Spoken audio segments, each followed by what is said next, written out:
네, 여러분 안녕하세요. 네, 2024년도 2학기 강원선교회 개강 예배 오신 여러분들 환영합니다. 우리 시간에 옆 사람하고 인사 한번 나눠볼까요? 네, 반갑습니다. 이렇게 한번 인사 잡으셨습니다. 이렇게 한번 인사하겠습니다. 네, 우리 이 시간에는 CCC에서 찬양으로 예배 순서를 열도록 하겠습니다.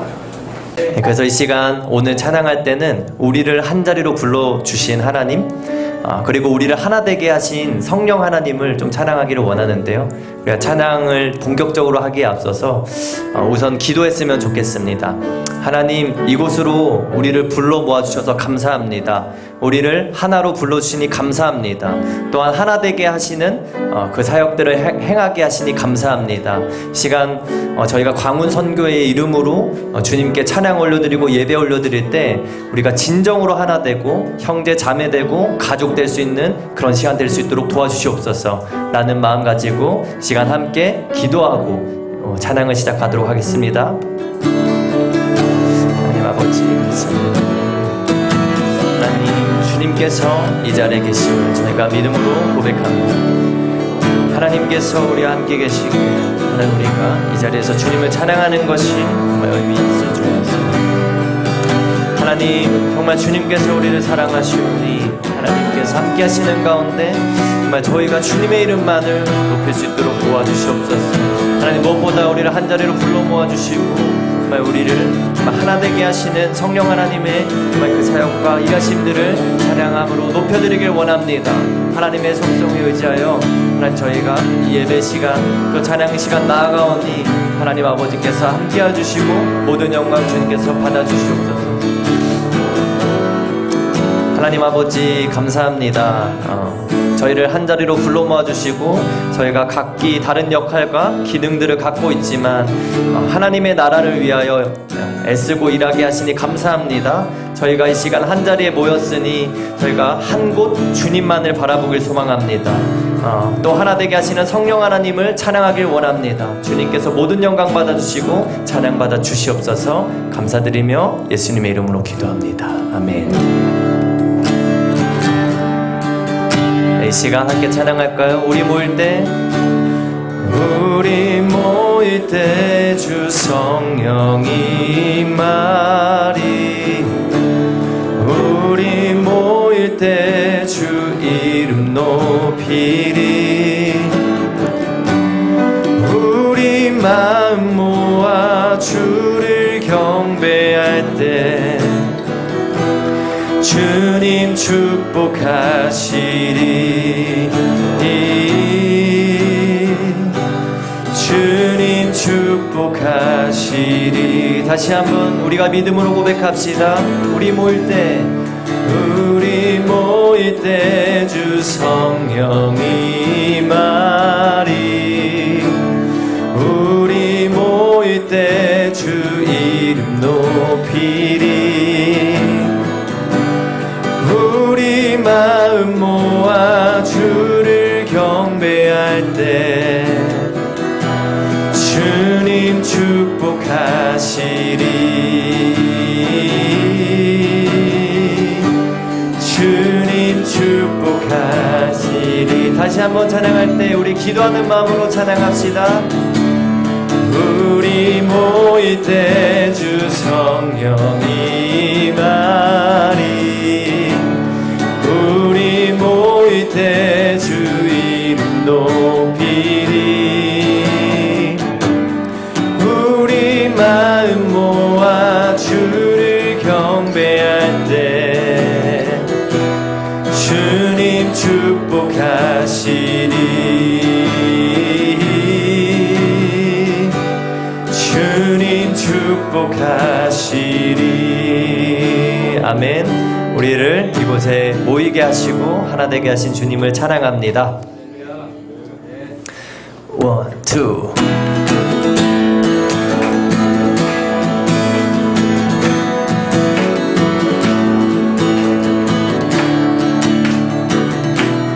시간 성령 하나님을 다시 한번 찬양합시다. 성령이여 임하소서. 성령이여 임하소서.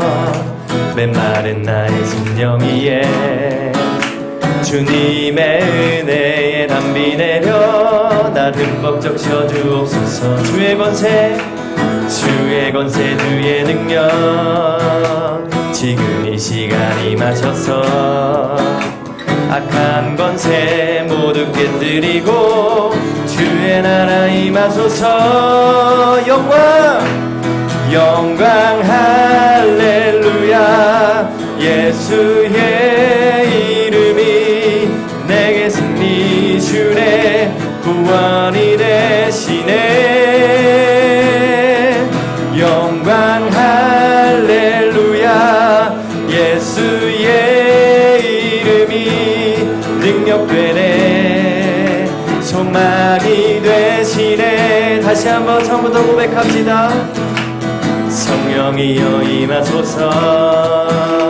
메마른 나의 심령 위에 주님의 은혜 담비 내려 날 흠뻑 적셔 주옵소서. 주의 권세 주의 능력 지금 이 시간 임하셔서 악한 권세 모두 깨뜨리고 주의 나라 임하소서. 영광 할렐루야. 예수의 그 피가 내게 승리 주네 구원이 되시네. 영광 할렐루야. 예수의 이름이 능력되네 소망이 되시네. 다시 한번 영광 할렐루야. 영광 할렐루야. 예수의 그 피가 내게 승리 주네 구원이 되시네. 영광 할렐루야. 예수의 이름이 능력되네 소망이 되시네. 찬양함의 기쁨을 감사함의 평안을 간구함의 하나님 알도록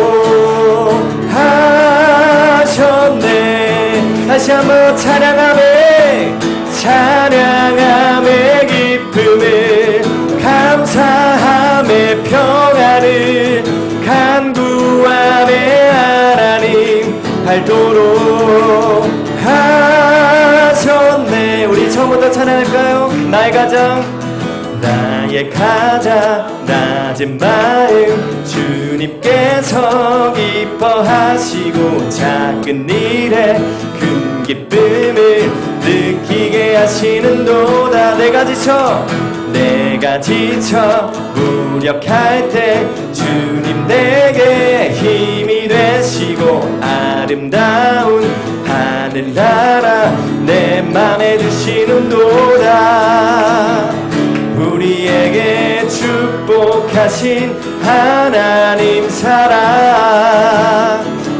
낮은 자를 높여주시고 아름다운 하늘나라 허락하시고 내 모든 것 예비하시네. 찬양함의 기쁨을 감사함의 평안을 간구함의 하나님 알도록 하셨네. 찬양함의 기쁨을 감사함의 평안을 간구함의 하나님 알도록 하셨네. 간구함의 하나님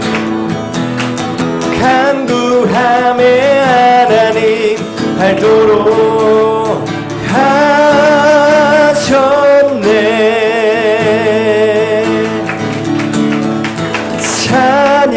찬양함의 기쁨을 감사함의 평안을 간구함의 하나님 알도록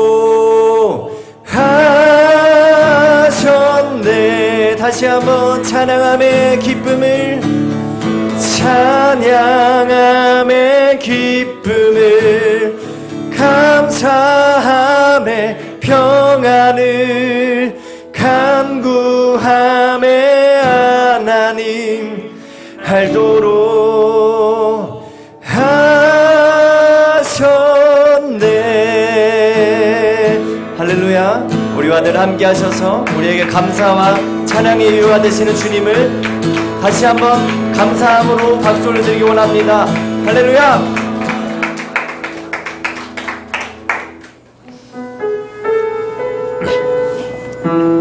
우리가 어디에 있든지 또 무엇을 하든지 우리의 삶의 모든 순간 가운데 함께 하시는 그 성령 하나님을 다시 한번 우리가 찬양으로 높이길 소망합니다.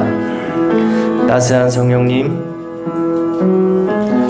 따스한 성령님, 마음으로 보내 내 몸을 감싸며 주어지는 평안함, 만족함을 느끼네. 사랑과 진리에, 사랑과 진리에 한 줄기 빛 보내 내 몸을 감싸며 주어지는 평안함, 그 사랑을 느끼네. 부르신 곳에서 나는 예배하네. 어떤 상황에도 나는 예배하네. 부르신 곳에서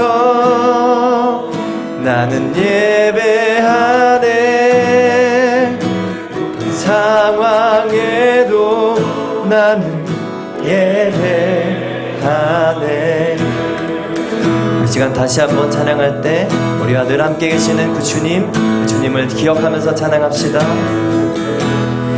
따스한 성령님,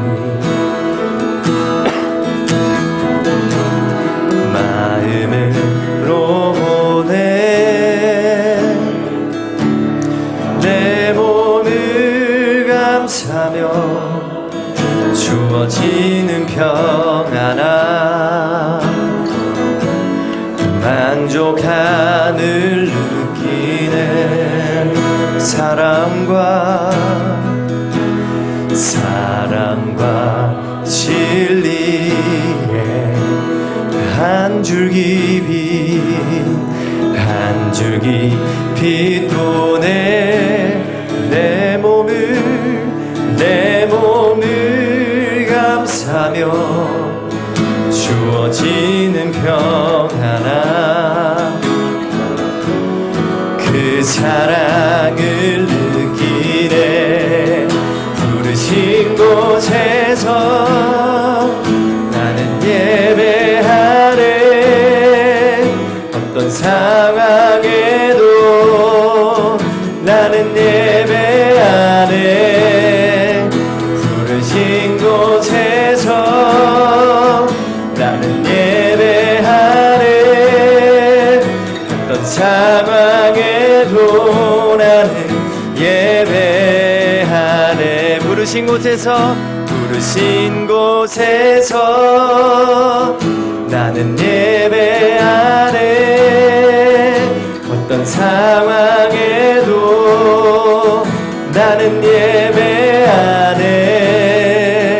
부르신 곳에서 나는 예배하네. 어떤 상황에도 나는 예배하네. 내가 걸어갈 때 길이 되고, 내가 걸어갈 때 길이 되고, 살아갈 때 삶이 되는 그곳에서 예배하네.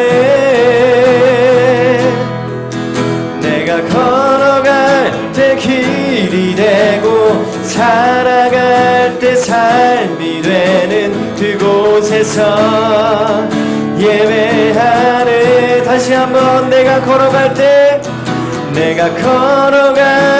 길이 되고 살아갈 때 삶이 되는 그곳에서 예배하네. 내가 걸어갈 때 길이 되고 살아갈 때 삶이 되는 그곳에서 예배하네. 부르신 곳에서 나는 예배하네. 어떤 상황에도 나는 예배하네. 부르신 곳에서 나는 예배하네. 어떤 상황에도 나는 예배하네. 부르신 곳에서 진 곳에서 나는 예배하네. 어떤 상황에도 나는 예배하네. 부르신 곳에서 나는 예배하네. 어떤 상황에도 나는 예배하네. 부르신 곳에서 나는 예배하네. 어떤 상황에도 나는 예배하네. 부르신 곳에서 나는 예배하네. 어떤 상황에도 나는 예배하네. 어떤 상황에도 나는 예배하네. 어떤 상황에도 나는 예배하네. 이 시간 함께 오늘의 예배를 위해 기도했으면 좋겠습니다. 하나님, 이곳으로 저희를 인도해 주니 감사합니다. 그리고 저희의 자리에서 저희의 모양대로 주님을 예배하고 주님의 나라를 넓혀갈 수 있게 하시니 너무나도 감사드립니다. 하나님, 그러나 연합이 무너지고 있습니다. 모이기가 힘든 때에 저희가 살아가고 있습니다. 그러나 주님, 그 어느 때에도 우리를 떠나지 않으시고 그 어느 때에도 하나 되게 하시는 그 성령님의 사역이 무너지지 않았던 것처럼 저희가 이 시간 모여서 기도하는 가운데, 모여서 예배하는 가운데, 모여서 찬양하는 가운데 하나님의 나라가 이곳에 임할 수 있도록 도와주시옵소서. 하나님의 나라가 임한 곳에 가난한 자와 병든 자와 상처있는 모든 자들이 모여 이곳에서 하나님의 나라를 이루어갈 때에 하나님께서 우리의 공동체를 축복하여 주시고 이 공동체의 예배 가운데 모든 영광을 받아 주시옵소서. 우리가 이런 마음을 가지고, 간구하는 마음을 가지고 간절한 마음으로 이 시간 오늘의 예배를 위해 간구하며 나아가도록 하겠습니다. 기도하겠습니다. 하나님 아버지,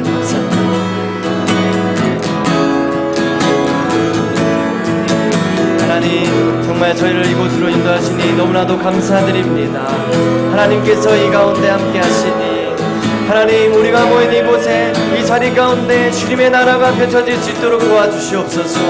하나님, 저희의 힘으로 하지 못합니다. 저희의 능력으로 하지 못합니다. 하나님, 오직 주님의 사랑으로, 주님의 십자가 능력으로, 주님의 복음의 능력으로 정말 이 자리 가운데 하나님의 나라가 임할 수 있도록 도와주시옵소서. 하나님, 우리의 힘으로 할 수 없는 것을 오직 십자가의 완전함으로 이루어 주시옵소서. 하나 되게 하시는 주님, 하나 농구하신 주님, 하나님, 우리와 함께 하셔서 통해서 우리를 인도하시는 성령님을 우리가 날마다 찬양하며 나아가길 소망합니다. 우리가 그 하나님께 구하며 나아가기를 소망합니다. 주님 인도하시고 함께해 주시옵소서. 하나님 광운선교회 가운데 축복을 부어주십시오. 이 광운선교회를 통하여 하나님의 나라가 펼쳐질 수 있도록 도와주시옵소서. 이 광운선교회를 통하여 새로운 사랑의 결단들이 피어날 수 있도록 도와주시옵소서. 오직 주님만이 우리의 사랑의 이유가 되고 오직 주님만이 우리의 찬양의 이유가 될 수 있도록 도와주시옵소서. 그 모든 사람들의 마음 가운데 찾아가셔서 위로하시고 주님께서 함께 인도하시옵소서. 사랑하는 하나님, 우리 오늘 광운선교회 개강 예배를 드리게 됩니다. 이 자리에 모인 우리 사랑하는 신앙의 동역자들, 각자의 자리에서 참 고분분투하며 신앙인으로 살기 위해 투쟁하며 살아가고 있습니다. 무엇보다도 개개인에게 새 힘을 주시고 하루하루가 승리의 순간이 되게 하여 주시옵소서. 24년도 2학기에 이 시간이 우리가 또 하나님의 역사가 되기를 소망합니다. 주님 우리를 사용하시고 우리가 낮아지고 섬김으로 이곳 광운대학교가 하나님 나라 되게 하여 주시옵소서. 무엇보다도 정말 사랑하는 우리 학생들, 정말 어려운 시기에 학업하며 자기의 진로와 인생 방향을 정하고 있는 과정 중에 있습니다. 무엇보다도 새 힘이 필요합니다. 하나님 함께 주시옵소서. 바라기는 저들이 사람의 목표가 아니라 하나님의 목표를 바라는 청년들이 되게 하여 주시고 먼저 그 나라와 그를 구할 때에 하나님의 도우심과 동행이 인도의 은혜가 있는 것을 경험하는 소중한 청년들이 되게 하여 주시옵소서. 그리하여 저들이 이곳을 졸업하고 각자의 삶의 자리에 갔을 때 그곳에서 하나님 나라 만들어가는 소중한 사람들 되게 하여 주시옵소서. 광운대를 섬기기 위해서 한 영혼 한 영혼 섬기기 위해서 세워주신 각 선교단체들과 또 수요체플이 있습니다. 하나님, 이 학기가 시작되면서 새로 시작되는 전도들도 있고 또 이들이 24년도를 마치면서 참 소중한 열매를 맺어야 될 때가 되었는데 정말 사역하시는 우리 목사님과 간사님들, 리더들이 지치지 않도록 도와주시고 저들의 기대와 바램처럼 하나님이 세워주시는 한 영혼이 한 영혼이 든든히 서갈 수 있는 사역의 열매 있는 이 학기 되게 하여 주시옵소서. 또한 기도하시면서 자신에게 주어진 사명을 감당하는 우리 교수님들과 우리 교주근님들 다 있습니다. 하나님, 저들이 자기에게 주어진 그 위치가 하나님이 보내신 자리, 하나님이 세워준 자리임을 잊지 않고 기억함으로 그 자리에 감사할 수 있게 하여 주시고 또 그 자리에서 충성함으로 하나님께 영광 돌릴 수 있는 참 귀한 분들 되게 하여 주시옵소서. 하나님, 예배합니다. 말씀으로 세워주신 우리 나영호 간사님, 성령의 감동과 만져주심으로 입술이 그 권능 있게 하여 주시고 그가 나누는 말씀에 우리가 같은 은혜 누리게 하여 주시옵소서. 섬기는 각 순서마다 오직 하나님의 영광만 드러나기를 소망하며 예수님 이름으로 기도했습니다. 경례.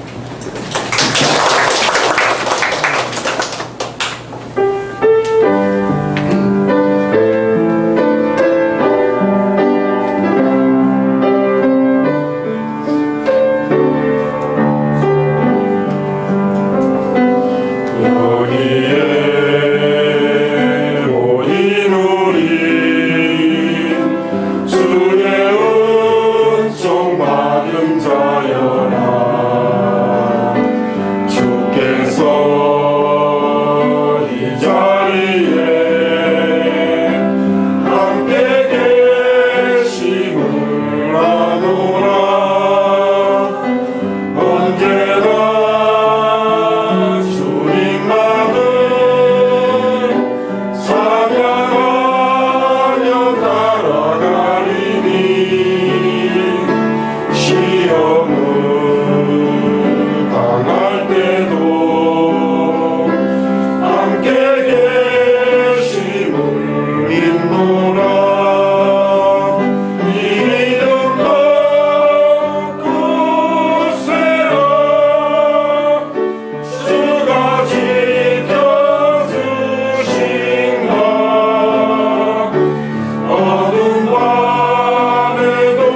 사랑과 은혜가 충만하신 하나님 아버지, 오늘 광운선교회 여러 지체들이 한자리에 모여 2024년 2학기 새학기를 시작하는 개강연합예배를 한마음으로 드리게 하심을 감사드립니다.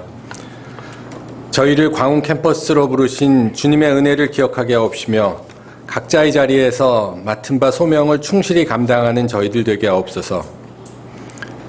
하나님, 이 시간 준비하여 드리는 예물을 통하여 저희 마음과 뜻과 헌신의 정성을 함께 드릴 수 있게 하시옵소서. 예물을 준비한 손길을 하나하나 기억하시고 이 예물을 기뻐 받아 주시옵소서. 무엇보다 세상에서 살아가는 저희의 삶 자체가 하나님이 기뻐 받으실 사한 제사가 될 수 있도록 저희를 인도하시고 또 역사하여 주시옵소서. 저희가 가진 모든 것은 주님으로부터 위탁받은 것이오니 저희가 성실한 청지기가 되어 하나님 나라의 확장과 주님이 이루시고자 하는 귀한 사역에 기쁜 마음으로 함께할 수 있도록 인도하여 주시옵소서. 드린 예물이 사용되는 곳마다 사랑의 열매, 복음의 열매가 맺게 하시오며 오로지 하나님의 크신 영광만이 나타나기를 소원하옵나이다. 이 모든 말씀 우리 구주 예수 그리스도의 이름으로 기도드렸습니다. 아멘. 오늘 광운선교의 소식을 전해드리는 시간을 가지겠습니다. 소식은 순서지를 참고해 주시면 되겠습니다. 또 앞에 화면을 참고해 주세요. 먼저 부서활동 개강이 있었습니다. 참빛 사랑 멘토링이 9월 19일에 또 8회 참빛 한글 사랑방이 9월 24일에 개강하였습니다. 또 10월 중에는 후에마이 클래스, 진로와 연애 준비를 위한 후에마이 4주 집중반이 있을 예정입니다. 여러분 개별적으로 지원하실 수 있으니 많은 지원과 또 참여를 부탁드리겠습니다. 추후 일정입니다. 확대운영위원회가 11월 7일 목요일 점심에 또 2학기 종강 연합 예배가 11월 27일 또는 12월 4일에 있습니다. 여러분 해당되시는 분들은 캘린더에 잘 박제해 주시고 많이 참석해 주시면 감사하겠습니다. 또 좋은 소식이 있습니다. 기독학생회 각 단체 대표단 모임이 CCC 노경찬 연사님 지도 아래 진행 중에 있습니다. 캠퍼스에서 계속해서 학생 자발 운동이 일어날 수 있도록 많은 관심과 또 성원을 부탁드리겠습니다. 마지막 광고입니다. 10월 8일 화요일 12시부터 1시까지 기독교수의 또 기독직원의 연합 예배가 홈커밍 예배와 더불어서 진행이 된다고 합니다. 여러분 그것도 많은 참여를 부탁드리겠습니다. 기타 소식은 목사님께서 광고가 하나 있다고 하십니다. 네, 지금 뒤에 있는데 저희가 광운선교회 기독 교수님들이 1985년부터 모이셨고 기독 직원에는 94년부터 모이셔서 이제 계속 퇴임하시고 은퇴하시고 또 우리 전설리 교수님 같은 경우는 이제 먼저 또 주님 나라 가시고 하는 이제 상황들이 있으신데 그동안 저희가 했어야 되는데 좀 모자르게 못했습니다. 또 우리 또 함께 사역을 맡으신 간사님들이 여러 계신데 저희가 처음이고 앞으로 계속 이제 퇴임하셨어도 저희가 이제 기도의 제목도 나누고 또 대소사들도 함께 좀 챙겨서 계속 저희가 좀 믿음의 연결 끈을 가지려고 하니 지금 이제 기독 교수의 직원의 임원단께서 연락을 아마 주고 계신 것 같은데 우리 광운대학교에서 또 믿음의 활동하셨던 교직원, 교수님들, 직원생님들 이날은 좀 특별한 날이니까 또 연락해 주시고 15일 꼭 참여해 주시기를 다시 한번 부탁드리고요. 그 광고를 아마 본인 광고를 못 하시는 것 같은데 이건 10월 26일 날 노경창 선생님 어디 계신가요? 맞죠? 10월 26일? 네. 10월 26일 첫 결혼식을 합니다. 그래서 처음이자 아마 마지막이 될 것 같은데 또 유일한 결혼식인데 몇 시죠? 시간이? 오후 2시 장소는? 한국기독교연합회관에 있어요. 한국기독교연합회관이라고 합니다. 특별히 선교 활동을 하면서 또 교수 우리 간사님이 이제 결혼식을 하시는데 기도해 주시고 또 많이 찾아가셔서 음식을 또 많이 드실지 모르겠지만 하여튼 격려해 주시고 응원해 주시기를 부탁드립니다. 여기까지 제가 좀 추가 광고 드렸습니다. 네, 감사합니다. 기타 광고는 소식지를 참고해 주시면 감사하겠습니다. 이제 말씀을 보도록 하겠습니다. 오늘 우리에게 주시는 말씀은 요한복음 5장 1절에서 9절의 말씀입니다. 요한복음 5장 1절에서 구절의 말씀을 교독하도록 하겠습니다. 요한복음 5장 1절에서 9절, 제가 한 절, 여러분이 한 절씩 읽고 마지막 절은 함께 읽도록 하겠습니다. 그 후에 유대인의 명절이 되어 예수께서 예루살렘에 올라가시니라. 예루살렘에 있는 양문곁에 히브리 말로 베데스다라는 곳이 있는데 거기에 회가 5이 있고 그 안에 많은 병자, 맹인, 다리 저는 사람, 혈기 많은 사람이 누워 물의 움직임을 기다리니 이는 천사가 가끔 세대와 물을 움직이게 하는데 움직임 후에 먼저 들어가는 자는 어떤 병에 걸렸든지 낫게 되리라. 거기 38해 된 병자가 있더라. 예수께서 그 것을 보시고 병이 벌써 오래된 줄 아시고 이르시되 내가 나쁘자 않냐. 병자가 대답하되 주여 물이 움직일 때에 나를 못에 넣어주는 사람이 없어 내가 가는 동안에 다른 사람이 먼저 내려가나이다. 예수께서 이르시되 일어나 내 자리를 들고 걸어가라 하시니 함께 보겠습니다. 그 사람이 곧 나와서 자리를 들고 걸어가냐. 네, 이 시간에는 UBF 나영호 간사님께서 다시 한번 이라는 제목으로 말씀 전해주시겠습니다. 안녕하세요. UBF를 섬기고 있는 나영호 간사입니다. 오늘 2학기 개강 연합 예배 설교의 제목이 다시 한번입니다. 제가 기도하고 시작하겠습니다. 하나님 아버지, 방학이 끝나고 2학기가 시작되면서 여러 가지 각자의 다짐들이 있습니다. 하나님, 그 다짐 가운데 지금까지 잘하고 계신 분들은 더욱 잘할 수 있도록 그 인생을 붙잡아 주시고, 몇 주가 지나서 다짐들이 무너지거나 삶의 현실이 녹록하지 않아 포기하고 싶을 때 주께서 말씀들을 통해 다시 한번 일어설 수 있는 은혜 허락하여 주시길 간절히 기도합니다. 예수님의 이름으로 기도하였습니다. 아멘. 예전에 제가 국제 수양회를 섬기러 아프리카에 간 적이 있었습니다. 수양회 끝나고 암보셀리 국립공원을 방문한 적이 있었는데 야생동물의 천국이었습니다. 거기에는 코끼리, 하마, 치타, 별별 동물들이 정말 평원에 이렇게 뛰놀고 있었습니다. 그렇게 이제 구경하고 있는데 갑자기 가이드가 저 앞을 보라고 했습니다. 저기 앞에 킬리만자로의 산이 있다고. 순간 와우, 조용필의 그 킬리만자로의 표범이 노는 산인가 굉장히 관심이 갔습니다. 그리고 기대감을 이렇게 킬리만자로의 산을 이렇게 찾아보는데 보이지가 않았습니다. 한참 있다가 겨우 찾았습니다. 보이시나요?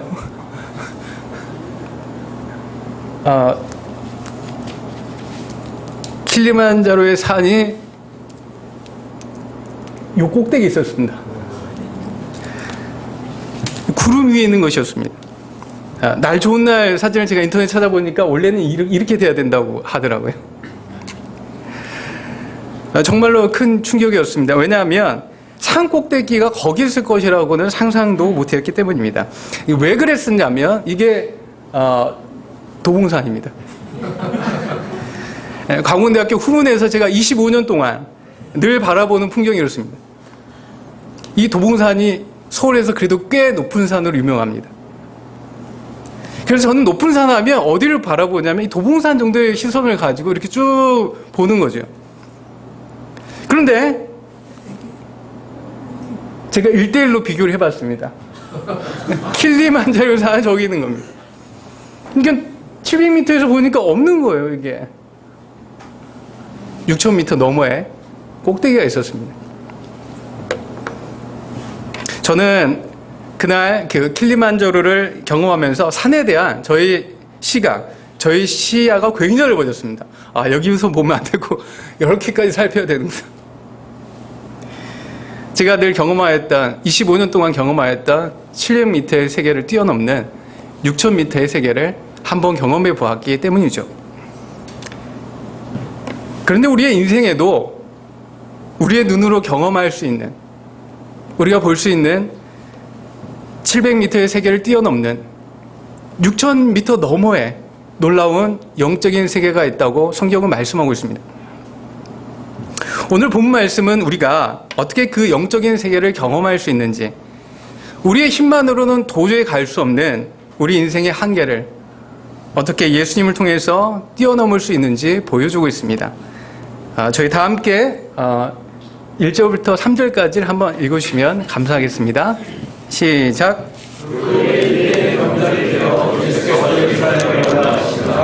예루살렘에 있는 양문 곁에 우리말로 베데스다라는 곳이 있는데 거기에 가까섯이 있고 그 안에 많은 병사, 맹인, 다리 저는 사람, 혈류하는 사람들이 물의 움직임을 기다리니. 네, 감사합니다.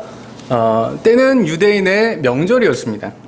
예, 추석과 같은 명절 너무 즐겁지요. 그런데 오늘 본문에는 이런 분위기와는 전혀 다른 베데스다라는 요못이 나옵니다. 당시에 그 연못 주위로 사람들이 이렇게 누워 있었는데 4절에 보면 이들은 모두 병을 고치기 위해 천사를 기다리고 있었습니다. 전설에 의하면 가끔 천사가 내려오는데 그때 맨 먼저 들어간 오직 한 사람, 그 한 사람은 어떤 병에 걸렸든지 낫게 된다는 전설이었습니다. 그러니까 한 사람만 남는 거예요. 그러니까 이 전설 따라 전설 믿고 온 사람들이 감기나 코로나 이런 사람들이 오는 것이 아니죠.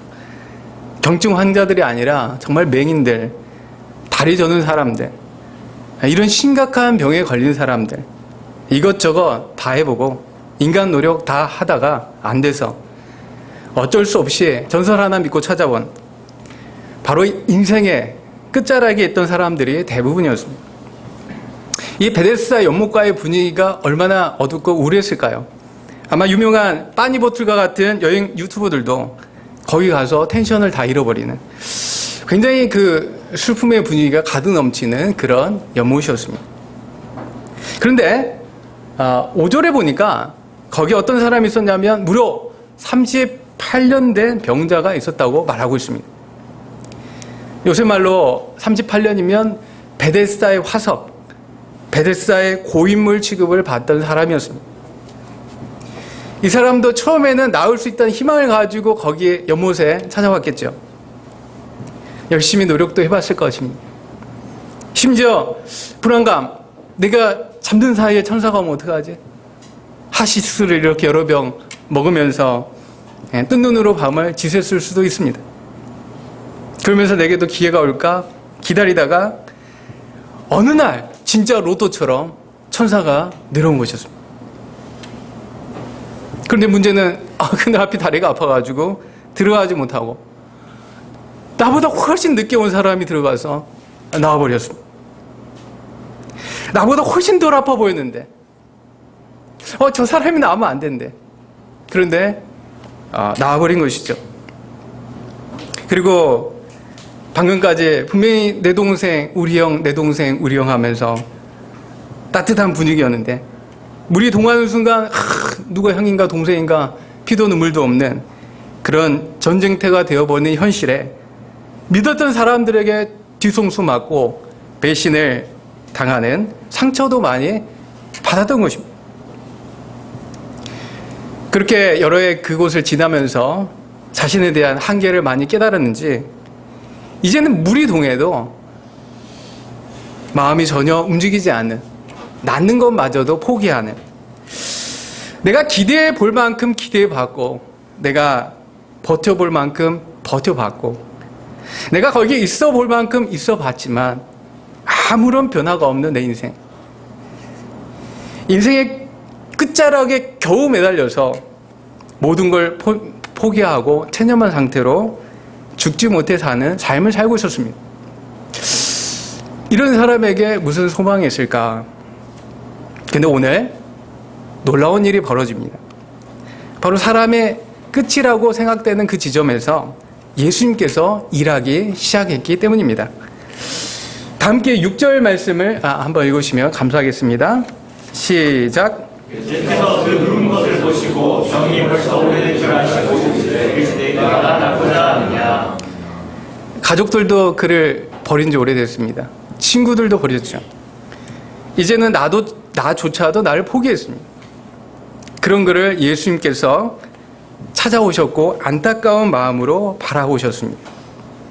그리고 예수님은 이미 병이 오래된 줄도 알았습니다. 이로 인해 얼마나 뒤에서 남몰래 눈물을 흘렸을까? 얼마나 그가 외로웠을까? 얼마나 그가 고독했을까? 그리고 얼마나 그 안에 깊은 절망감으로 한숨을 쉬었을까?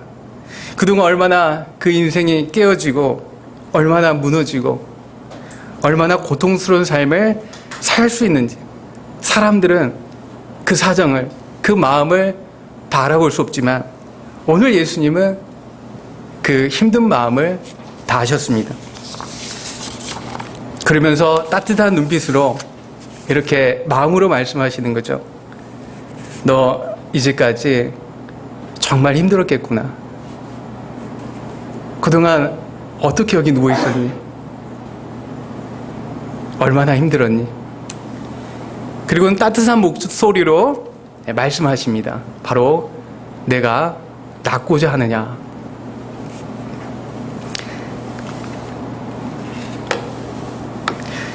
오늘 이 베데스다의 상황을 살펴보면 우리가 살아가는 세상살이와 좀 비슷하다는 생각이 듭니다. 경쟁터와 같은 세상 속에서 나름대로 열심히 분투해보고 나름대로 노력해보지만 승리의 기쁨보다는 패배의 절망을 맛볼 때가 많습니다. 누군가에게 계속 비교당하고 왜 넌 거기 위치밖에 있지 못하는 거니? 스스로도 생각했던 열등감에 시달릴 때가 많습니다. 수많은 스트레스와 문제에 시달리면서 몸뿐만 아니라 마음까지도 망가져버립니다. 또한 이 본문의 14절에 보면 고질적인 내면에 잘 극복되지 않은 죄 문제로 인해서 인생이 점점 괴로워지고 삶의 끝자락에 내몰리기도 합니다. 잘 안 풀린 학과 문제 때문에 괴로워하고 또 장래 취업 문제, 또 가정의 여러 가지 해결되지 않는 문제들, 때로는 외모 지상주의 사회에서 그 외모를 바라볼 때 생기는 그 열등감들, 또 남이 알지 못하는 내 안의 중독의 문제. 살다 보면 자신감이 넘쳤었는데 어느덧 불안해지고 초조해지고 때로는 공황장애, 어디론가 확 떠나버리고 싶은 그런 어려움들 생각하면 답답해집니다. 게다가 SNS를 보면 다른 사람들은 다 즐거운 명절을 지내는 것 같아 보이는데 나만 베데스다에 있는 것처럼 우울함에 시달리네. 그렇게 오래된 내 문제는 도무지 끝나지 않을 것 같고 뜻대로 되지 않는 인생에 절망하고 마치 이 점프를 하다가 여러 번 하다가 뚜껑에 부딪히는 물벼룩은 더 이상 뛰지 않는다고 합니다. 여러분, 내가 이렇게 해봤지만 더 이상 높이 올라가지 않는 자신을 볼 때 이제는 더 이상 뛸 힘도 없고 그런 지칠 때가 있습니다. 사는 게 때로는 힘들고 정말 살기 쉽지 않구나. 그런데 이런 그들에게 유수의 광고 회사들은 이렇게 외칩니다. Just do it. Impossible is nothing. 할 수 있어. 하면 돼. 왜 안 해? 하면 되잖아. 그렇게 다 할 수 있다고 소리칩니다. 안 그래도 힘들어 죽겠는데 네가 안 해서 그래. 그런데 살다 보면 내 힘으로 안 되는 게 있다는 걸 깨닫습니다. 도저히 내 힘으로 안 되는 한계의 지점들을 경험하게 됩니다. 세상은 그런데 경쟁이 아주 치열해가지고 이렇게 넘어진 자들에게, 이렇게 밑바닥에 있는 자들에게, 이렇게 다 그냥 숨만 쉬고 있는 살아만 있는 자들에게 좀처럼 기회를 잘 주지를 않습니다. 그런데 오늘 베데스다를 찾아오신 예수님은 어떻습니까? 예수님에게는 어게인, 다시 시작할 수 있는 예수님에게는 어게인이 있습니다. 예수님이 내가 낫고자 하느냐 이 말씀은 내가 너에게 기회를 줄게. 너가 과거에 어떻게 살았든지 너의 죄가 중마여서 이런 죄의 대가를 치렀든지 괜찮아. 내가 널 새롭게 줄 거야. 너 다시 일어나고 싶니? 너 낫고 싶니? 번번이 실패하여서 더 이상 소망이 없다고 생각되어질 때, 야, 이제 너의 힘이 아니라 나의 힘을 의지해봐. 그러면 너 일어날 수 있어. 너 낫고 싶니? 또 뜻대로 계획되지 않는, 내가 이런 계획을 댔는데 계획대로 인생이 되지 않아. 너무나 인생으로 절망하고 낙심이 들 때 맞아. 그래, 너가 인생을 산다 하지만 너의 마음대로 할 수가 없는 것은 너의 인생의 주인이 바로 너가 아니라 하나님이시기 때문에 그 안 되는 지점에서 하나님이 내 인생의 주인이시구나 라는 것을 깨닫는 거지. 그리고 이제 그분께 네 계획을 맡기는 거야. 바로 너의 뜻이 아니라 주님이 이끄는 대로 살면 너는 나을 수가 있어. 너 낫고 싶니? 내가 도와줄게. 너 다시 한번 살아볼래? 이런 초청의 음성이었습니다. 여러분, 이 질문에 38년 된 병자가 뭐라고 대답하면 좋을까요? 뭐라고 대답하면 좋습니까? 네! 낫고 싶습니다. 좀 어떻게 좀 해주세요. 그러다 그의 대답은 무엇이었는가? 우리 7절을 다 함께 읽어보시겠습니다. 시작. 병자가 대답하되 주여 우리 굶주릴 때에 나를 못해서 주는 사람이 없어 내가 한동안에 다른 사람이 먼저 내려가니까. 네, 그는 낫게 해달라가 아니라 자신이 왜 나올 수 없는지를 이야기합니다. 예수님인지 몰랐겠죠. 아무도 나를 도와주는 사람이 없어요. 그래서 내가 낫지 못한 거예요. 다른 사람들이 먼저 가는데 내가 열심히 가면 뭐합니까? 나보다 더 뛰어난 애들이 있는데. 다른 사람들이 바뀌어야 됩니다. 다 저를 좋아해줘야 됩니다. 상황이 변화되어야 됩니다. 주위 사람들에게 탓을 돌리고 그는 원망불평을 하고 있습니다. 그가 왜 이런 말을 할까요? 그냥 낫고 싶습니다 하면 되는데 왜 이렇게 사람들에게 탓을 돌리고 사람들이 문제를 하고 환경이 바뀌어야 된다고, 내가 베데스다에 들어가야지만 나을 수 있는데 그런 여건이 되지 않는다고 왜 자기 상황을 계속 얘기할까요? 그 근본적인 이유가 무엇이겠습니까? 저는 이 말씀을 보면서 그가 이렇게 생각할 수밖에 없는 이유는 그가 나올 수 있는 방법을 바로 오직 베데스다를 통하는 것뿐이라고 생각했기 때문인 것 같습니다. 700m의 선상에서 자기 인생을 결정하려고 하는 것이죠. 그는 그에게 지금 누가 찾아오셨는지 그 6,000m 이상에서 일하시는 그 하나님, 지금 눈앞에서 내가 낫고자 하느냐 손 내미시는 예수님이 누구신지를 몰랐던 겁니다. 예를 들어서 세계적인 기업 아마존이 있습니다. 아마존의 CEO가 어느 날 작은 마을에 갔습니다. 시골의 마을이었죠. 그는 젊은 곳에, 예를 들어서입니다, 그렇다는 게 아니라 젊은이들이 방황하는 것을 보고 마음이 좀 아팠습니다. 자기는 이렇게 성공했는데. 그래서 돕고자 하는 마음이 생겼습니다.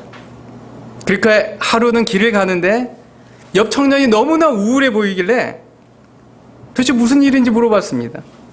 그랬더니 취업이 안 돼서 그래요 라고 대답했습니다.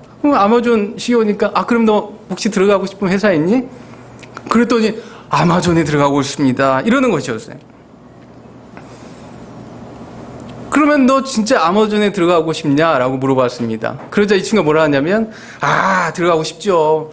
근데 영어도 지금 준비가 안 돼 있고 그럴듯한 포트폴리오도 준비되어 있었는데 도와주는 사람 하나도 없고 같이 팀플하는 애들은 도망갔고 경쟁자 너무 많아요. 이제는 포기해야 될 것 같습니다 라고 대답했습니다. 지금 왜 이런 대답을 하는 거죠?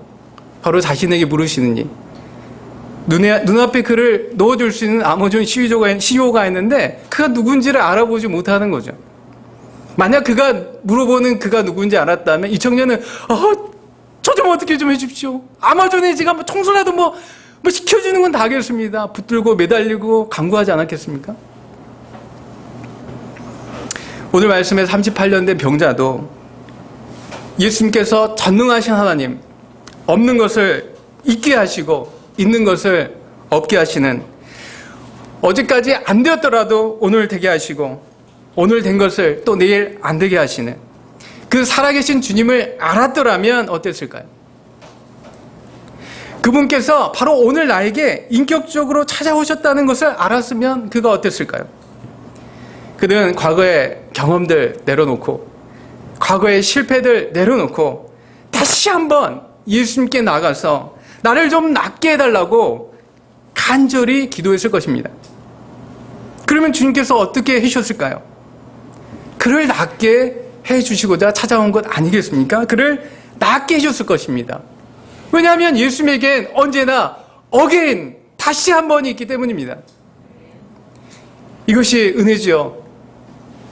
다시 시작할 수 있는 은혜를 주시는 주님, 다 엎어진 때라도 다시 일어설 수 있는 힘을 주시고, 안 되는 나를 바꾸시고, 도저히 길이 없는 환경을 바꾸어 주시는 주님, 70번씩 7번이라도, 사람들은 3번도 다시가 없는데 예수님은 70번씩 7번이라도 엎어져서 회개하고 다시 시작할 수 있도록 주님 용서해달라고 얘기하면 언제나 다시 용서해 주시면서 그래, 오늘 다시 시작해 볼래? 라고 말씀해 주시는 주님, 예수님에게는 다시 시작할 수 있는 은혜가 있음을 믿습니다. 성경을 보면 하나님께서 한 번도 넘어지지 않게 해주겠다고 약속하지 않습니다. 넘어질 때마다 다시 일어설 수 있는 손을 내밀어 주겠다고 약속하십니다. 주님은 우리 인생에 어려운 문제가 없을 거라고 약속해 주지 않습니다. 주님, 내가 세상 끝날까지 내 너를 떠나지 않고 함께 해주겠다고 약속해 주십니다. 이 주님께서 오늘 2학기를 시작하는 우리의 삶 가운데 찾아오셔서 말씀해 주시고 역사해 주시기를 간절히 기도합니다. 예수님이 이렇게 나을 수 있다는 소원을 넣어주신 후 어떻게 도우셨는가? 8절을 다 함께 읽어보시겠습니다. 시작. 예수께서 이르시되 일어나 내 자리를 들고 걸어가라 하시니, 예수님은 그에게 일어나 내 자리를 들고 걸어가라고 말씀하셨습니다. 이 말씀 들은 병자는 아니 내가 누워있는 지가 38년인데 스스로 일어날 수 있으면 진작 일어났지, 내가 안 해본 거 없는데, 그런 부정적인 생각이 들었을 수도 있습니다. 다른 한편으로는 아니 정말 이 말씀대로 한번 해볼까? 내가 정말 나올 수 있을까? 한번 믿고 해볼까? 이번 개강연합 예배 때 선포되는 이 말씀이 오늘 나에게 주신 말씀을 한번 생각해보고 믿어보고 다시 한번 내가 기도의 자리에 다시 한번 무너졌던 기도의 자리에 내가 다시 한번 가볼까? 내가 하나님 불신했는데 내가 한번 나에게 주신 말씀 다시 붙잡고 하나님께 기대해볼까? 그런 믿음의 생각들이 들을 수도 있었습니다. 이 두 가지 생각이 교차했겠죠. 그러다가 이 친구가 어떤 선택을 했는가? 그는 베데스다만을 바라보는 그 눈을 들어서 예수님을 바라보고 영적인 세계를 바라보고 예수님 말씀 한번 믿어보기로 결심하였습니다. 그리고 말씀에 순종하여 몸을 움직여 보았습니다. 그러자 어떤 놀라운 일이 벌어졌는가? 다 함께 9절 말씀도 읽어주겠습니다. 시작. 그 사람이 곧 나와서 자리를 들고 걸어가니라. 그에게 예수님 말씀이 임하자 38년 동안 누워있던 그가 살아나기 시작했습니다. 온몸에 근육이 차오르고 굳어있던 팔다리가 막 힘이 솟구쳐 나왔죠. 그리고 언제 누웠냐는 듯이 누워있던 자리를 들고 일어났습니다.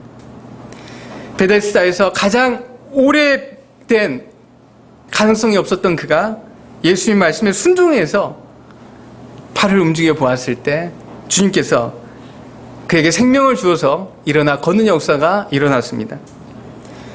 실로 주님의 말씀에 우리가 믿음으로 반응할 때 어떤 자리에 누웠든지 일어나 걸을 수 있음을 믿습니다. 다시 한 번의 인생을 살고 변화된 새 인생을 살 수 있음을 믿습니다.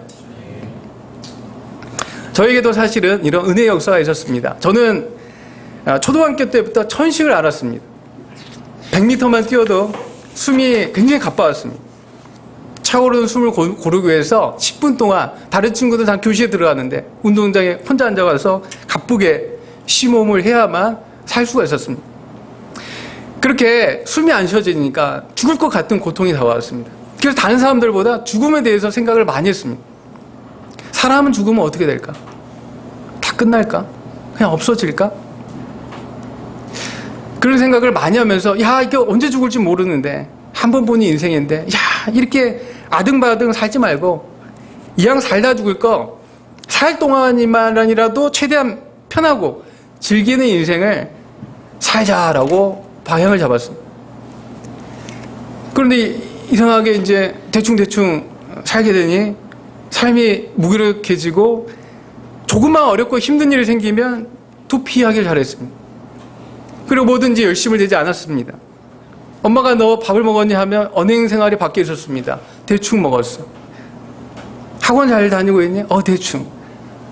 모든 단어 앞에 대충이라는 단어가 붙어 다녔습니다. 저는 그렇게 많은 시간들을 많은 시간이 남자 오락실에 가서 오락에 많은 시간을 쏟아부었습니다. 하루라도 오락을 하지 않으면 손가락에 가시가 도는 것처럼 집중을 할 수가 없었습니다.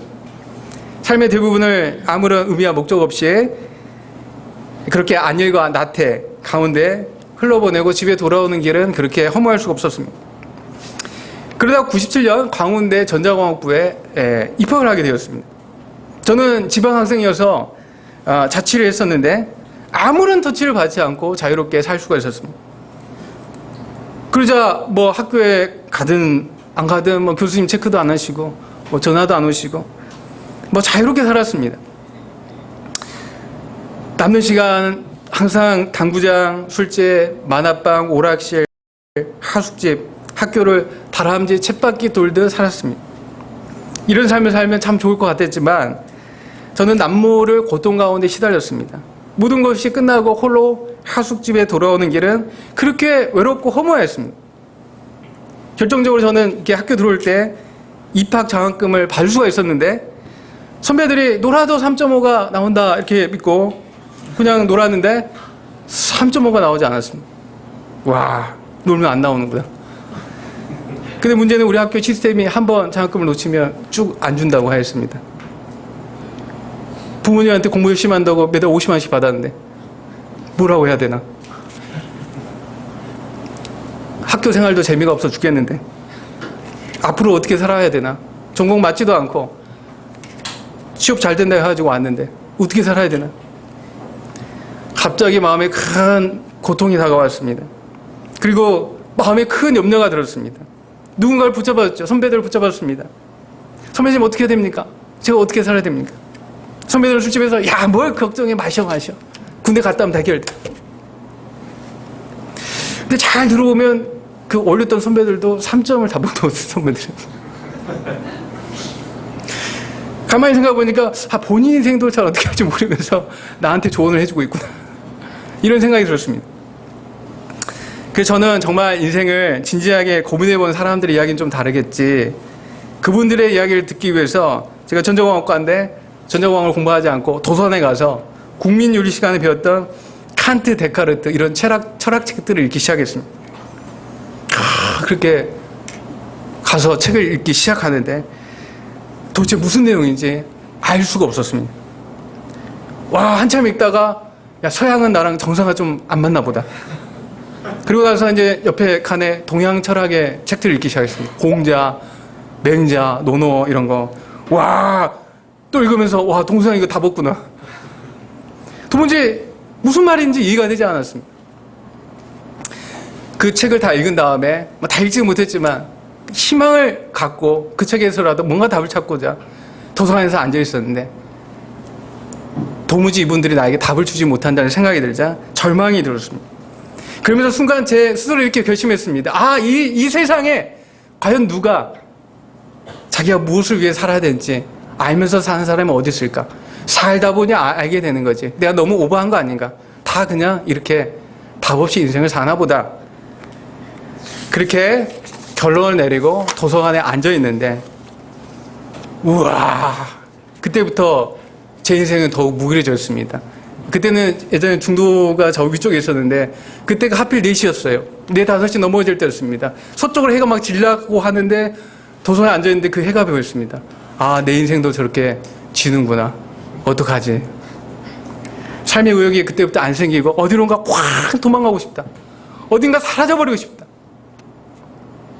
마치 서서히 추락하는 비행기처럼 지금은 떠있지만 그러나 언젠가 추락해 버릴 것 같은 그런 장래의 두려움이 저를 굉장히 괴롭혔습니다. 그런데 감사하게도 예수님께서 이렇게 베데스다에 절망하고 있는 저를 불쌍히 여기사 대학교 2학년 때 찾아오셨습니다.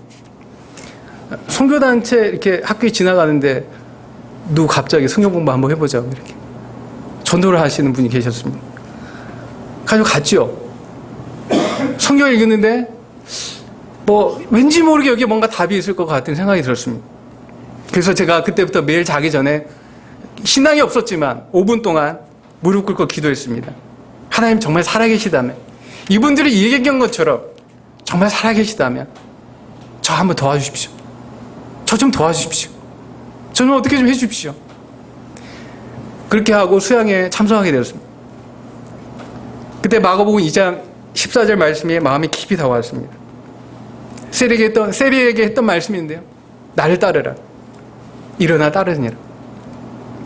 그 순간 제가 깨달았습니다. 아, 인생이 불행한 것은 내 외적인 상황이 아니라 학교의 문제도 아니고 제 전공의 문제도 아니고 바로 내 안에 있구나. 내 내면 가운데 있던 내 죄 문제 때문이라는 것을 깨닫게 되었습니다. 사람이 아무리 좋은 환경과 조건을 갖추어도 이 내면의 죄가 해결되지 않고 하나님과 멀어져 있으면, 하나님이 그 삶에 없으면 아, 영원히 공부한 삶을 사는구나. 나뿐만이 아니었어. 그러나 이 죄 문제가 해결되어서 하나님을 삶의 영접하게 되면 인생이 새로워질 수 있고 다시 살 수 있다는 그 복음을 제가 들었습니다. 이후 예수님께서 저를 구원하시기 위해서 십자가에 대신 죽으시고 저를 살리셨다는 게 마음으로 깨달아졌습니다. 나 같은 사람을 위해 대신 죽어줄 사람이 어디 있을까? 우리 엄마도 안 그럴 것 같은데. 정말 이전에 한 번도 경험해 보지 못했던 하나님의 사랑이 제 마음 깊은 곳에 밀려 들어왔습니다. 제 눈에 눈물이 나오기 시작했습니다. 눈물이 도저히 멈출 수가 없었습니다. 하나님 왜 나 같은 것을 사랑하실까? 나같이 쓰레기 같은 거, 베데스다에 아무 소망 없는 나 같은 걸 왜 이렇게 사랑하실까? 눈물이 도저히 멈추지 않고 그 주님이 저를 위해 죽으셨다니 마음이 홀가분했습니다. 그리고 순간 정말 예수님께서 약속하신 그 천국에 내가 들어갈 수 있겠구나 라는 확신이 들었습니다. 그러고 나서 세상을 보는데 그 전날만 해도 분명히 어둡고 낙심하고 힘들었던 세상이었는데 어제 보았던 똑같은 세상을 보는데 달리 보였습니다. 일거리는 태양이 왜 이렇게 아름다운지, 저 태양도 나를 위해서 지으셨나 보다. 바람에 흔들리는 잎사귀들도 마치 이런 저의 마음을 아는지 하나님께서 저를 위해서 이 모든 것을 창조하셨구나. 너무나 감사하다. 저의 삶이 아무 쓸모없는 인생이 아니라 하나님이 저를 너무나 가치 있게 여긴다는 것이 믿어졌습니다. 과거에 저는 어떻게 살았냐면 한 번뿐인 인생이니까 이왕 살다 죽을까 편하고 즐기는 인생을 살자고 인생의 모토를 가지고 살았습니다. 그런데 바로 이것이 바뀌었습니다. 아니지, 한 번뿐인 인생, 예수님이 피값 주고 산 내 인생인데, 예수님 죽어서 산 인생인데, 하늘의 왕이 날 위해서 대신 죽어줬는데, 그분이 나를 너무 사랑하셔서 죽으셨다는데 내가 예수님 피값만큼 살아야지. 내가 더 가치 있게 살자. 하나님을 기쁘시게 위해 살아보자 한번. 그렇게 주님은 저에게 다시 한번 살아볼 수 있는 힘을 주셨습니다. 그때부터요, 재미가 있든 없든 뭐든지 열심히 했습니다. 제일 뒤에서 수업을 들었습니다. 그런데 예수님 만나자마자 제일 앞에서 수업을 들었습니다. 그리고 5분 전에 와서 칠판을 다 닦았습니다. 교수님께 대한 예의를 차려서 제가 공부하고자 했습니다. 처음에 적성이 안 맞다고 생각했지만 하나님께서 여기에 보내주신 데도 이유가 있지 않을까? 그렇게 공부하니까 또 적성이 맞기 시작했습니다. 공부가 재밌어졌어요. 그리고 성경 말씀이 점점 믿어지기 시작했습니다. 그리고 말씀대로 정말 살아보니까 정말 주님이 때마다 일어나 걸을 수 있는, 저희 삶에 많은 어려움들이 있었는데 일어나 걸어갈 수 있는 힘을 덧입게 하셨습니다. 얼굴이 바뀌었어요. 부모님들이 너 뭐 어디 갔다 왔는데 이렇게 바뀌었냐? 엄마한테 항상 돈 줘. 아빠한테 우리 아빠는 왜 정주영이 아닐까? 그런 얘기를 했던 네 가지가 없던 사람이었는데 엄마 감사해요. 아빠 감사해요. 저를 낳아줘서 감사해요. 저 키우기 힘드셨죠? 감사해요. 얘가 바뀌어서 왔어요. 친구들도 이게 바뀌어서 왔어요. 제일 뒤에 있을 때 앞에 와서 공부하고 신기했습니다. 어떻게 이렇게 변했는지. 이후 제가 대학원에 지나겠습니다. 저는 밥 먹을 때 같이 대학원생들과 기도할 때 항상 이 기도를 했습니다. 하나님, 여기 대학원에 계신 분들이 내가 만난 하나님을 만나서 행복하게 해달라고. 제가 식사 기도 때마다 그런 기도를 했습니다. 그러던 중 연구실에 한 선배님 계셨는데 연구는 하지 않아요. 그리고 몰래 어디 강연회들을 쫓아다니는 거예요. 그래서 교수님 왔냐 안 왔냐, 무슨 도둑놈처럼 교수님 왔냐 안 왔냐 살피고 교수님 왔습니다. 어디 잠깐 갔다 왔다고 좀 둘러대려고. 그래서 어디 자꾸 강연회를 이렇게 쫓아다녔습니다. 무엇인가 인생에 문제가 있었던 거죠. 한 번은 회식을 했는데 그분에게 제가 선배님 뭐 때문에 그렇게 사십니까? 무엇을 위해 사십니까? 물어봤습니다. 보통은 이제 관심을 잘 안 갖거든요. 네가 뭘 한다고 그래. 근데 그 선배님이 굉장히 진지하게 이 질문을 받아들였어요. 야, 넌 알아? 넌 알고 사냐? 그래서 저는 이렇게 얘기했습니다. 저는 압니다. 좀 확실히 합니다. 그래서 그분이 야, 군대에도 안 갔다 왔는데 어떻게 알아? 너 보니까 군대도 안 갔던데. 이거 뭘 알아? 제가 이런 얘기를 했습니다. 그렇죠. 그러다 하나님을 만나면 선배님 알게 됩니다. 하나님 만나면 알게 됩니다, 선배님. 이분이요, 되게 이것을 진지하게 받아들였어요. 그리고 주님 앞에서 나도 그럼 다시 한번 살아보겠다. 어떻게 하는 거냐? 성경 공부, 성경을 좀 읽으면 됩니다. 대학원 바쁜 가운데서 일주일 3번이나 와서 성경 공부를 하면서 말씀을 받기 시작했습니다. 그리고 저에게 야, 수행에 가면 사람이 바뀌냐? 바뀔 수도 있고 안 바뀔 수 있는데 굉장히 마음이 흔들렸습니다. 근데 믿음으로 대답했습니다. 확 바뀝니다, 선배님. 걱정하지 마십시오. 그리고 나서 기도실에 가서 그날부터 투가로 기도했습니다. 하나님, 이 선배님 호락호락한 선배님 아닙니다. 담배 피우고 제가 찬양들을 듣고 있으면 옆에서 때렸던 선배님입니다. 수행회 때 은혜가 없으면 저는 대학원 생활 앞으로 가시밭길입니다. 이 선배님 얼마나 괴롭히겠습니까? 자기가 시간을 이렇게 투자했는데 아무런 변화가 없다. 저는 이제 거짓말쟁이에 대해서 괴롭게 됩니다. 저를 좀 도와주십시오. 저를 다른 분 몰라도 이분에게 은혜를 좀 주십시오. 수행의 전날까지 기도했습니다. 그렇게 간 수양에서 이분이 예수를 만났어요. 눈물을 펑펑 흘렸습니다. 와, 그 험악한 얼굴에서 눈물이 떨어지는데 와, 이럴 수가 있나. 그리고 그날 피던 담배를 끊었습니다. 먹던 술도 끊어버렸습니다. 새 삶을 살기 시작했습니다. 그리고 얼마나 그분이 기뻤던지 친구는 다 교회에 초청했습니다. 친구들이 하도 교회 가라니까 야, 넌 동창회 안 와도 돼. 지금은요, 프랑스에 가서 핵융합연구소 이터 국제 그런 연구소가 있는데 세계적인 과학자들과 함께 연구를 하면서 거기서도 직장생활만 하는 게 아니라 프랑스 영혼들을 어떻게 도와보려고 거기 예수님을 열심히 전하고 있습니다. 얼마나 감사한 일입니까? 현재 저는 계속해서 이 캠퍼스를 섬기고 있습니다. 섬기는 것이 예전보다 쉽지는 않습니다.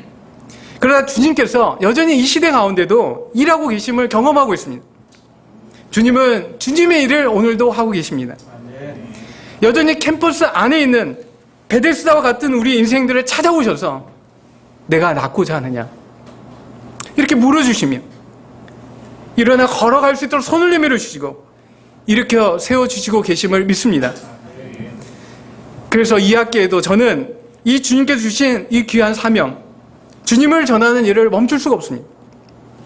주님은 우리가 끝났다고 생각하는 그 지점에서 다시 시작해 해주시는 분이심을 믿습니다.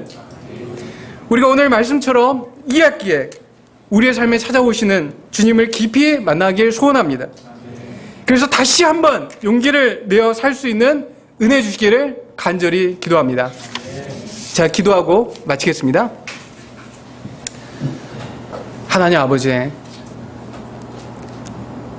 힘을 많이 쓰고 노력도 많이 해봤지만 안 될 때가 있습니다.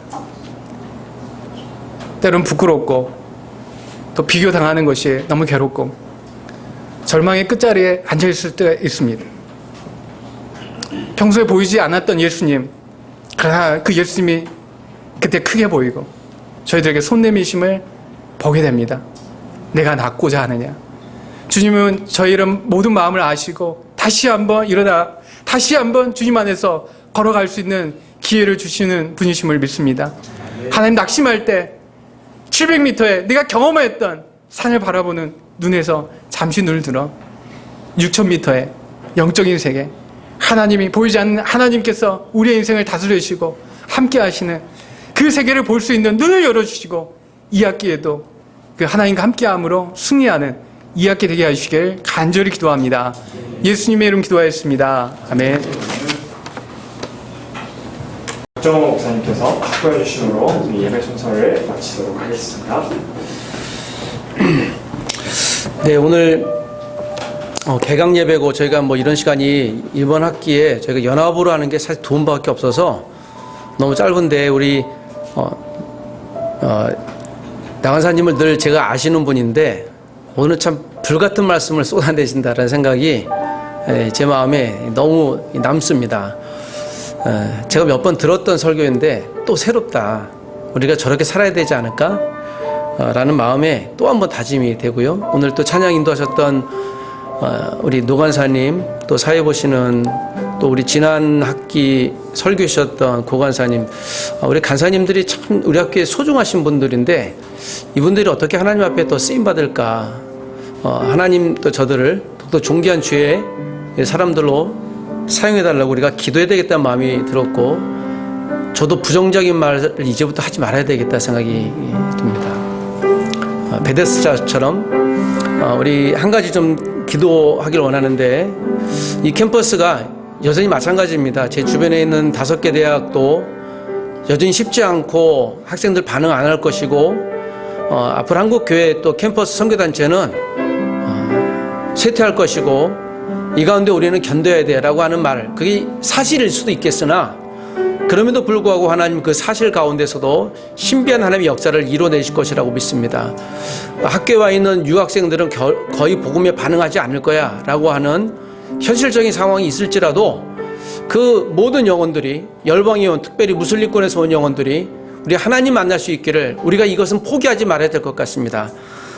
다른 건 놓쳐도 우리가 기도를 포기하지 않는 우리가 되기를 원합니다. 하나님이 캠퍼스가 마치 베데스다처럼 예수 그리스도께서 우리에게 말씀하실 때 이 캠퍼스가 정말 나의 나라가 되겠느냐라고 했을 때 우리가 다른 변명하지 않고, 하나님 그렇게 될 걸 믿습니다, 그렇게 해주십시오, 일하여 주십시오. 우리 한 가지 더 이것을 놓고 기도했으면 좋겠고, 개인적으로 우리 옆에 있는 국민대학교에 어제 긴급히 부탁을 해오셨는데, 예수 믿는 우리 안혜리 교수님이, 그 친구 교수님 남편이 어제 심정지가 와서 중환자실에 있는데 할 수만 있으면 좀 기도 요청을 해주셔서 이렇게 좀 기도 요청드립니다. 병원에서 쉽지 않겠다라고 지금 어제 진단받았는데 저도 지금 궁금한데요. 우리 그 영혼이 또 하나님을 만날 수 있게 해주시고, 우리 김민경 교수님 남편이십니다. 하나님 거의 사망 선고를 받았는데 저희가 오늘 합심해서 기도하면서 그분이, 제가 오늘 예배 끝나고 연락할 때 하나님 그의 치유한 역사가 일어났다라고 하는 간증을 꼭 듣고 싶습니다. 우리 한번 이 두 가지를 놓고 이 캠퍼스를 위해서 우리 김민경 교수님 남편이 이 시간 심정지가 회복되게 하시고, 또 하나님 것이 그 인생에 간증되게 해달라고 1분만 우리 작은 통성을 합심해서 기도하고 제가 축도하고 마치겠습니다. 함께 기도하겠습니다.